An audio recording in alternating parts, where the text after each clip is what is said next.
같이 보실 말씀은 사무엘상 31장 1절로 13절까지의 말씀입니다. 한 목소리로 말씀 합독하시겠습니다. 블레셋 사람들이 이스라엘을 치매 이스라엘 사람들이 블레셋 사람들 앞에서 도망하여 길보아 산에서 엎드러져 죽으니라. 블레셋 사람들이 사울과 그의 아들들을 추격하여 사울의 아들 요나단과 아미나답과 말기수아를 죽이니라. 사울이 패전함에 활 쏘는 자가 따라잡으니 사울이 그 활 쏘는 자에게 중상을 입은지라. 그가 무기를 든 자에게 이르되 내 칼을 빼어 그것으로 나를 찌르라. 할례 받지 않은 자들이 와서 나를 찌르고 모욕할까 두려워하노라 하나 무기를 든 자가 심히 두려워하여 감히 행하지 아니하는지라. 이에 사울이 자기의 칼을 뽑아서 그 위에 엎드러짐에 무기를 든 자가 사울이 죽음을 보고 자기도 자기 칼 위에 엎드러져 그와 함께 죽으니라. 사울과 그의 세 아들과 무기를 든 자와 그의 모든 사람이 다 그날에 함께 죽었더라.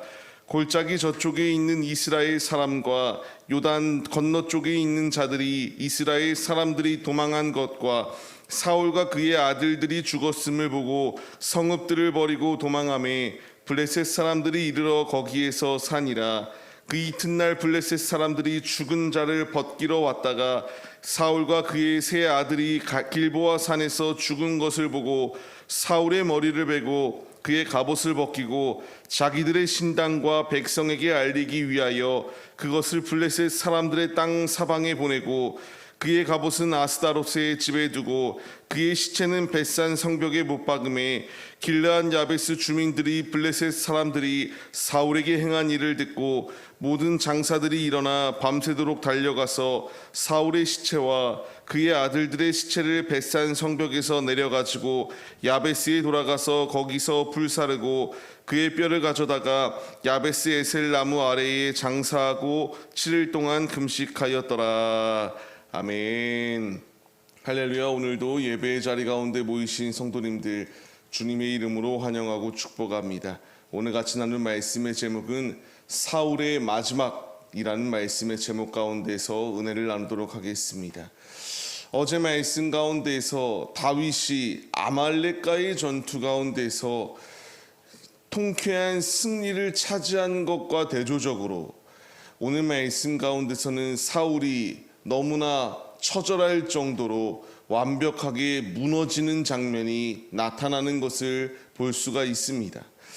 여기에서 하나님께서 그와 이렇게 하나님이 동행하는 자와 하나님이 함께하지 아니하는 자의 차이점이 분명하게 드러나는 것을 볼 수 있게 되는데, 우리가 오늘의 이 말씀 가운데서 얻어야 될 교훈들이 있습니다. 두 가지의 교훈으로 우리가 말씀 속에서 은혜를 나누려고 하는데요. 먼저는 불순종이 얼마나 무서운 것인가를 우리가 깨달아야 됩니다. 사울의 마지막, 그는 끝까지 자신의 죽음의 자리 가운데 놓여 있음에도 인간적인 방법을 찾고 있습니다. 할례 받지 아니하는 자들에게 내가 더럽혀지면 안 된다라는 이름하에 결국 그가 선택하였던 것은 자살입니다. 한날 한시에 자신의 아들들까지 모두 죽임을 당하는 비참한 결과를 도출해내게 됩니다.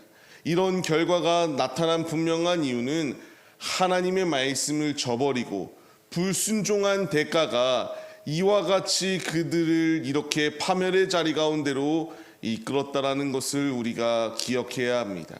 불순종의 대가는 결국 한 사람의 사울이 이와 같이 불순종하여 이런 결과가 다 나타났다 정도가 아니라, 이제 이 말씀을 받는 우리들이 하나님의 말씀에 불순종할 때에 이 마지막이 화려할 수가 없고, 결국 그의 마지막은 이처럼 너무나 완벽할 정도로 파멸의 자리 가운데 거할 수밖에 없다라는 사실을 분명하게 말씀하여 주시고 있습니다. 이제 우리가 이 말씀의 깨달음을 얻어서 불순종이 아니라 순종하며 주님의 길을 걸어가는 것이 우리의 모습이 되어야 할 줄 믿습니다. 불순종의 길은 이와 같이 너무나 하나님께서 그를 버리셨고 그 결과물은 이처럼 파멸의 자리 가운데 임한과 같이 하나님이 우리 삶 가운데에 하나님이 동행하시지 아니하고 불순종한 결과는 지옥 형벌의 자리 가운데 거할 수밖에 없다라는 것을 분명히 말씀하십니다. 그가 자신의 왕의 책통을 지키기 위하여 적군의 손에 죽지 않게 해달라는 이러한 간청이 있었던 것처럼 우리가 외형적인 것만 치장하기 위하여 힘쓸 때에 그것이 나를 구원의 자리로 인도하는 것이 아니라 결국 이 사울의 마지막이 얼마나 비참한지를 우리가 깨달아야 됩니다. 내가 화려하게 가꿔야 될 것은 외형이 아니라 나의 내면을 가꿔야 됩니다. 하나님을 온전히 사모하는 중심의 마음, 순종하여 주님의 일을 이루기 위하여 열심을 다하는 모습이 우리에게 있기를 소망합니다. 주님이 나에게 원하시는 것은 불순종의 마음이 아니라 전적으로 순종하여 다 사울과 같은 말로가 아니라 다윗이 승리하였던 것처럼 영원한 승리를 차지할 것을 주님이 우리에게 원하십니다. 이제 우리가 이 말씀의 깨달음을 얻어서 그냥 한 개인의 멸망의 자리가 아니라 불순종하는 대가가 이렇게 크다라는 것을 우리가 기억하며 엄중한 경고 앞에 주의 말씀에 순종하기로 결단하시고 주님과 동행하며 승리하는 우리의 모습이 되시기를 간절히 축원합니다. 또 하나의 결과는 무엇이냐?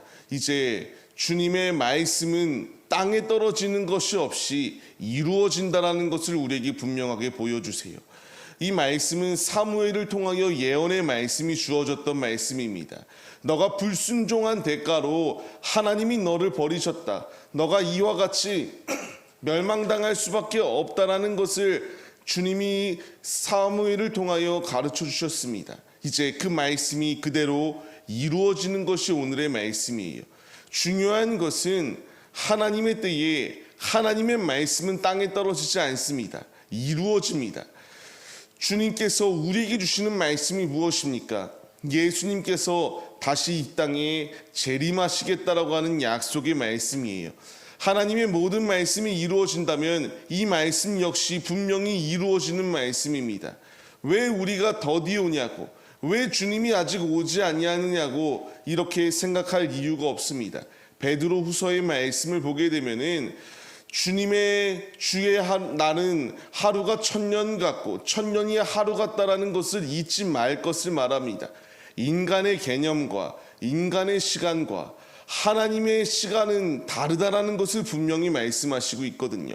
주님은 약속하신 것을 분명히 이루십니다. 성경 66권의 모든 말씀을 우리에게 더하여 주셨고 이 말씀을 이루셨고 앞으로 이루실 것이 주님의 약속의 말씀이기 때문에 사울과 같이 우리가 주의 말씀을 소홀히 여겨 심판의 자리 가운데 거하는 것이 아니라 주님의 약속의 말씀은 분명히 이루어진다는 것을 우리가 깨닫고 말씀의 마음을 새기며 주님의 길을 걸어가는 것이 우리의 모습이 되어야 할 것을 분명히 말씀하여 주시는 이 말씀에 반응하는 자들이 우리의 모습이 되어야 됩니다.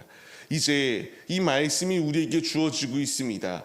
하나님께서 우리에게 경각심을 가지고 마지막 때 가운데에 주님 오실 길을 예비하는 광야에 외치는 소리가 될 것을 우리에게 말씀하여 주시고 있습니다.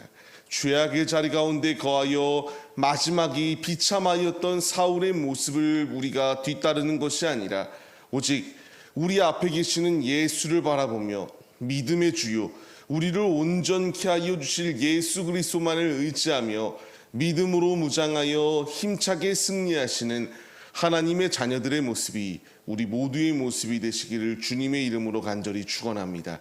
오늘의 말씀의 깨달음을 얻어서 불순종은 파멸이요 주님이 약속하신 말씀은 분명히 성취될 수밖에 없다라는 사실을 기억하시며 죄악의 자리가 아니라 믿음으로 우리 중심을 주님께 드리며 예수의 마음을 품고 주님의 발자취를 따라가는 우리 모두의 모습이 되시기를 간절히 소망합니다.